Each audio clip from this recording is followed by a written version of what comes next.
श्री रामचंद्र प्रसाद सिंह जी। बहुत बहुत धन्यवाद उपसभापति महोदय। मैं इस बिल का समर्थन करता हूं और इसमें जो दो नई चीज़ों का उल्लेख किया गया, जोड़ा गया है, खास करके जो सदस्यों की संख्या बढ़ाई गई है 7 से 12, वो भी स्वागत योग्य है। चूँकि 12 जब होंगे तो निश्चित रूप से ये जो कमेटी होगी और भी व्यापक होगी। और दूसरे जिसके बारे में चर्चा कर रहे हैं, सेक्रेटरी जनरल, ये तो बड़ी अच्छी बात है कि ये संगठन जो होगा इसके पास अपना सेक्रेटेरिएट होगा और उसके लिए एक सेक्रेटरी जनरल हो। तो ये पूरा का पूरा जो है कंटिन्यूटी रहेगी। और उसमें ये है कि जो भी वहाँ पर सेक्रेटरी जनरल होंगे वो डेपुटेशन पर भी आ सकते हैं और निश्चित रूप से एक ख्याति वाले व्यक्ति होंगे, इसलिए मैं इसका स्वागत करता हूँ। जयराम रमेश जी मेरा नाम कई बार लिए, वो है नहीं, चले गए। मैं इतना ही उनको आश्वस्त करना चाहूँगा कि मेरी चिंता न सिर्फ बिहार और बिहारियों की है बल्कि पूरे हिंदुस्तान की है। ठीक है। और हेल्थ फॉर ऑल मैं निश्चित रूप से आशान्वित हूँ कि इस प्रकार का बिल आएगा जिसमें पूरे हिंदुस्तान के लोगों को जो मेडिकल एजुकेशन है और जो मेडिकल सर्विसेज है सबके लिए एक्सेसिबल होगा और अफोर्डेबल होगा। जयराम रमेश जी चिंता मत करिए। एक बात और बोल रहे थे कि एमसीआई के कुछ लोग थे जिनका फुटप्रिंट सभी पार्टियों में था। मैं बता दूं, मेरे यहाँ न कोई उनका फुटप्रिंट था न कोई हैंडशेक था। ये हमारे यहाँ ये नहीं है। जनता दल में बस स्पष्ट कर दूं। कुछ बातों को मैं आपके सामने रखना चाहूँगा और सबसे महत्वपूर्ण है कि आप आज देखिए जो हमारे यहाँ हेल्थ है। सबसे पहले आप हिंदुस्तान में देखिए जो लॉन्जिविटी है, लाइफ एक्सपेक्टेंसी है, हमारे देश में जिस प्रकार की भी व्यवस्था रही, लेकिन निश्चित रूप से जब से आज़ाद हुए और अब तक में हमारा लाइफ एक्सपेक्टेंसी काफ़ी बढ़ा है। और जब आने वाला समय आएगा जब जनगणना होगी तो और भी बढ़ेगा। इसलिए पूरा का पूरा जो मेडिकल जो फ्रेटर्निटी है, इससे सारे लोग जो जुड़े हुए हैं उनको भी मैं बधाई देना चाहता हूं और सबको धन्यवाद देना चाहता हूं कि सबके प्रयास से आज निश्चित रूप से इस प्रकार का सुधार मेडिकल के क्षेत्र में हुआ है। इसके लिए वो निश्चित रूप से बधाई के पात्र है। लेकिन कुछ बातें हैं, आप जानते हैं कि मेडिकल एक नोबल प्रोफेशन है। कोई भी रोता हुआ आदमी आता है वो हंस करके जाता है।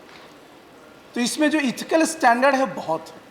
लेकिन अगर अभी आप देखेंगे तो 3 चीज़ों की मैं चर्चा करना चाहूँगा कि आज हमारा सबसे यहाँ अच्छा माना जाने वाला एम्स है। पहले वहाँ लिखा रहता था भारत की जनसंख्या, अभी मैं दिख रहा हूँ लिखा रहता है कितनी ओपीडी के लोगों को देखा। बहुत अच्छी बात है, लेकिन मेरा एक अनुरोध होगा माननीय मंत्री जी से कि इस बात की जरूर स्टडी होनी चाहिए और हम लोगों को इंश्योर करना चाहिए कि जो पेशेंट जाते हैं उनको डॉक्टर कितना समय देते हैं। ये दिखा देने से नहीं सिर्फ काम चलेगा इतने लोग आए जिनको ओपीडी में देखा गया, बल्कि कितना समय उनको दिया गया पर डॉक्टर जो उनको जो मिला है कितना है, एक डॉक्टर ने कितना समय दिया एक पेशेंट को, ये बहुत जरूरी है। और साथ ही जो डॉक्टर का जो एटीट्यूड होना चाहिए, कर्टियस होना चाहिए, रेस्पॉन्सिव होना चाहिए और सेंसिटिव होना चाहिए। कोई भी जब जाता है तो उसको लगे कि मैं ऐसे जगह पर आ गया हूँ जहाँ मेरे साथ अच्छा व्यवहार हो रहा है। इसके बारे में भी बताया जाना बहुत जरूरी है। दूसरी बात जो सबसे ज़रूरी है कि पहले देखिए ज़्यादा लोग ध्यान देते थे क्लिनिकल पर। अब डॉक्टर हैं तो डॉक्टर हैं नहीं, लोग नब्ज देखते थे और चीज़ों का टेस्ट करके बताते थे। आज आप जाइए पूरा का पूरा जो ट्रीटमेंट है वो डायग्नोस्टिक हो गया। आपसे पूछा, मरीज ने बताया नहीं और उनके 5, 6, 7 उनको पूरे के पूरे बता दिया जाता है कि आप ये टेस्ट करिए, ये टेस्ट करिए, ये टेस्ट करिए, ये टेस्ट करिए। तो इस पर भी एक बार होना चाहिए कि कितना होना चाहिए कितना नहीं होना चाहिए, क्योंकि इसका एक नेक्सस है। ये जो बात चर्चा कर रहे थे हमारे महात्मा साहब, डॉक्टर महात्मा साहब की जो एक इथिकल बात है, आज अगर आप देखिएगा ये बहुत ही खराब नीचे मैसेज जाता है कि जितना भी इस तरह का डायग्नोस्टिक रेफरेंस होता है वो तो छोड़ दीजिए। बहुत सारे जो मेडिसिन है आप डॉक्टर लिखते हैं उसमें ब्रांड लिख देते हैं। जो भी आपका मॉलिक्यूल जिसको आप लोग कहते हैं मॉलिक्यूल नेम होना चाहिए, जेनरिक नेम होना चाहिए। और नहीं तो जो एमआरपी जो आप इसमें निर्धारित करते हैं उसमें बहुत ज़्यादा वेरिएशन है, उसी में सारा का सारा इनका खेल होता है और वहीं पर जो अनइथिकल प्रैक्टिसेस होती है। ये तो मैं सरकार को बधाई देना चाहता हूँ कि बहुत सारी जो लाइफ सेविंग ड्रग है उसका दाम आपने कम किया है। और एक बात और है कि स्पूरियस ड्रग्स बहुत ज़्यादा है।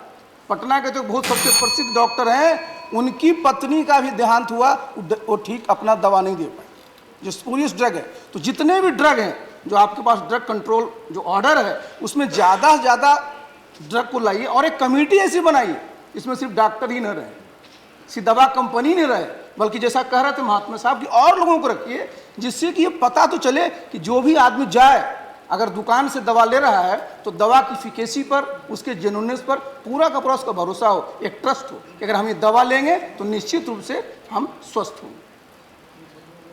तो मैं इतना ही आपसे अनुरोध करना चाहूँगा कि ये बिल का समर्थन तो करते हैं, लेकिन जैसा चर्चा कर रहे थे जयराम रमेश जी, जब हम लोग का बिल आए तो उसमें हम लोग का जो फोकस होना चाहिए, जो मोटो होना चाहिए कि हेल्थ फॉर ऑल, सभी हिंदुस्तानियों का स्वास्थ्य अच्छा मिले, सुविधाजनक मिले और सस्ता मिले, इसी की कामना करते हुए बहुत बहुत धन्यवाद। धन्यवाद। श्री केशवराव जी।